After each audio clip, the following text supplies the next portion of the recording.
Good morning, everyone. Best believe I'm still visual. When I walk on the stage, hopefully I will make the whole room shimmer with my speech today. Okay, so my name is Nguyễn Huu Phuc Lam, and I'm currently a comp sci student at Greenwich University, Ho Chi Minh City campus. And as a very first speaker, I'm feeling so nervous right now, asking myself whether I am in the wrong room, whether I will screw it up.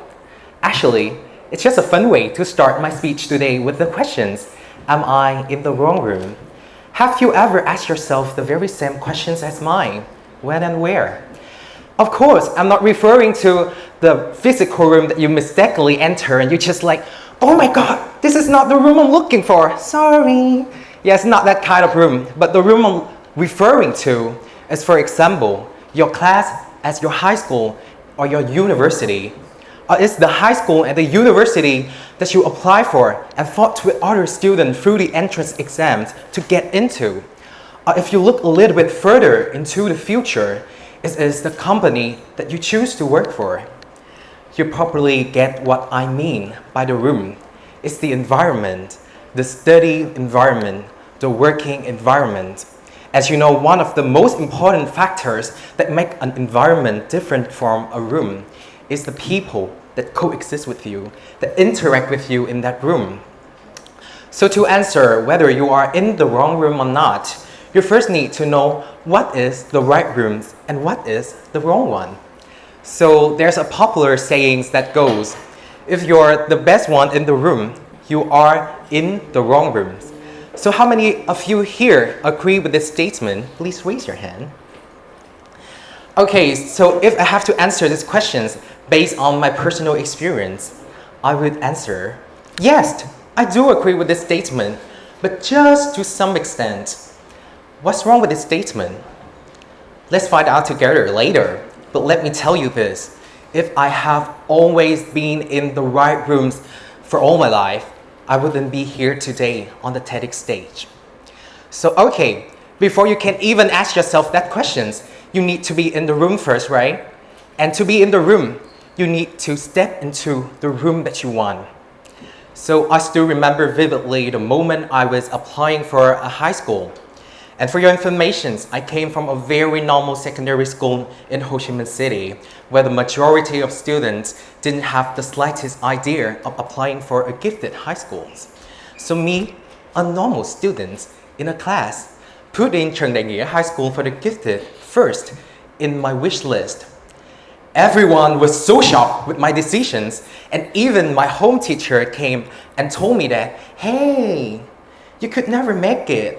You should change your priority list to guarantee a spot in our top high school in the district.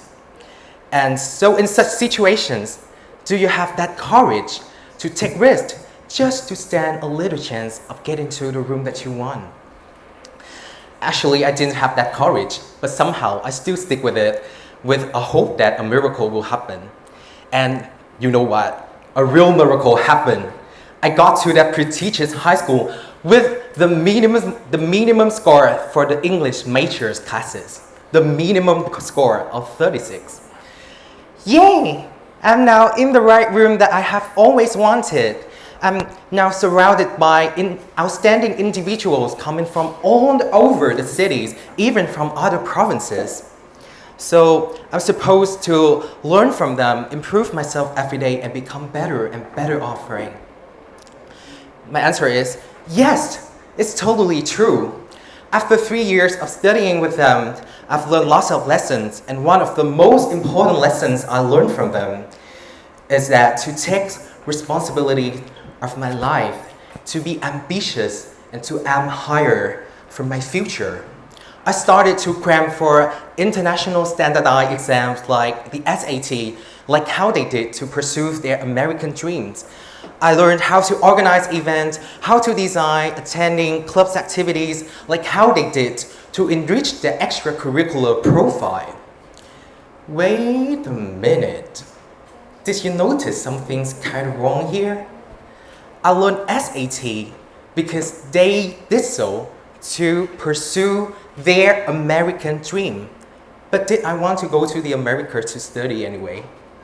I learned how to organize events, how to design because they did so to enrich the extracurricular profile.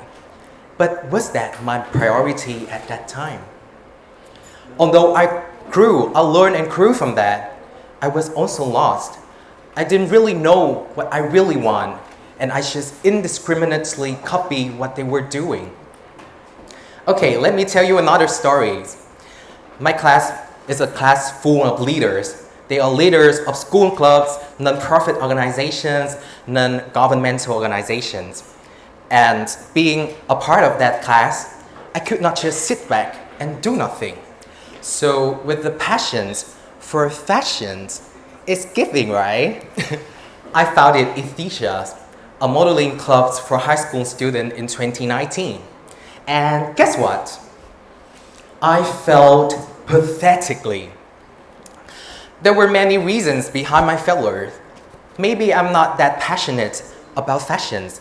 Maybe I just like to wear beautiful clothes like this. Yeah, but I think the most important reasons is that I didn't have that so-called self-belief to ace that leaderships.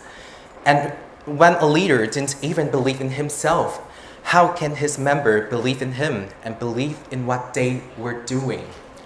I'm sharing with you the stories because it shared the very same root cause with the previous problem. But rather than failure to lead a club, I failed to lead my life because I didn't believe in myself. Although the right rooms give me some sense of self-consciousness, it didn't give me any sense of self-confidence, of self-belief, but just the feeling of inferiorities that undermine my values and undermine my effort and ignore what I really want. So sometimes the right room doesn't feel quite right. So maybe the wrong room doesn't feel quite wrong sometimes too. After graduating from high school, I got to Greenwich University with a 70% scholarship, which was only awarded to 2 students in Ho Chi Minh City at that time. Since then, I have consistently been in the student honoring for all semester, with 4 semesters in the top 3, and the final top of semester at the best student.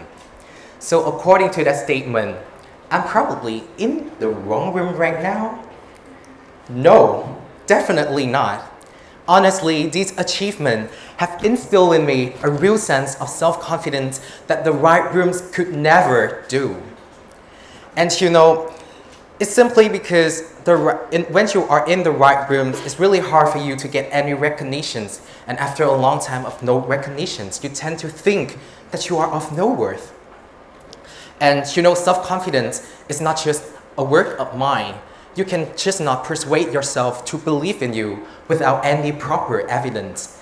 But the wrong rooms might give you some. So in these right rooms, I've never imagined myself being able to be a source of inspirations to others. But now I'm standing here on the TEDx stage, sharing my ideas. But even long before this, one of my friends thanked me for inspiring him to aim higher in his academic work and to just do it. And now he graduated with a first-class honor and a job. In those right rooms, I've never imagined myself standing in front of thousands of people giving a speech or singing a song. In those right rooms, I've never imagined myself become an ambassador, a representative for my school, my company, and any community that I'm a part of. I'm now confidently taking charge of every moment of my life. So from a spontaneous, risky decisions to apply for a gifted high school and wishing it upon the star for a miracle, I'm now making more similar risky decisions, not spontaneously, but well-planned. Not wishing it upon the star for a miracle, but believing myself could do it. So I've come to realize that whether you are the best one, the worst, or feeling like just a nobody, each and every single environment that you are so blessed to be a part of will greatly contribute to the growth of your mindset. So rather than question yourself whether you are in the wrong room or not, Start embracing yourself today by asking yourself another questions. How can I make the optimal use of the environment, of the room, of this room to grow? And when you find out the answer for what you should do, just do it. Thank you very much for listening to my speech today.